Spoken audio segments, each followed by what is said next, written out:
Hey guys, it's Wisdom with Weston, episode 301. Let's get into it. Okay, so this is Genesis 45. This is just like a couple of passages down. Every time I open up my Bible lately, I just find some little nook or cranny of something that speaks so much, so deep that it's like I just have to stop and read this. Like I haven't even got to the next chapter. And I just, as soon as I open up my Bible, not only within 5, maybe even 2 minutes, I read this and I was like, I need to make a video on this because this is good. It says right here, verse 26. Or let's start verse 25. Then they went up out of Egypt and came to the land of Canaan to Jacob their father. And they told him, saying, Joseph is still alive. Now he loves Joseph. He misses Joseph. He thinks Joseph is dead.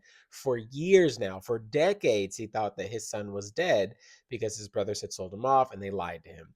And they brought him back his robe, and they took a goat or a ram or whatnot, and they killed the ram and they put blood on it, right?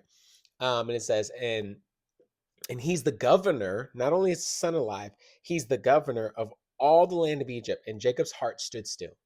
Jacob couldn't process for a minute what he was hearing.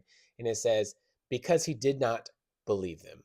Okay, that's so important. And then it says, but when they told him all the words which Joseph had said to them, when he saw the carts which Joseph had sent to carry him, the spirit of Jacob, their father, revived. Then Israel said, it's Jacob, it is enough.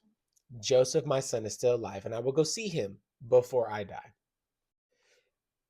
It's really hard sometimes to hear a really good word from somebody or to believe that something of that magnitude can happen to you. I think we have a problem with this world that puts us in this space and place that good things can't come to me if I'm old, if some traumatic experiences happen and somehow it's redeemed. Something can come good out of what was absolutely devastating in our lives. Yet, Joseph, and check this out, there's so many people who are walking around with something like that. Joseph's an old man, and Joseph is withering, and he literally says, I will go see him before I die. He knows his time is coming. He's preparing for it. Yet, it says, when he saw the carts, there's something about the physical words that we say, life and death are in the power of the tongue. I don't know how many times I have to say that, but the physical presence of somebody being in there saying the words as well. Okay.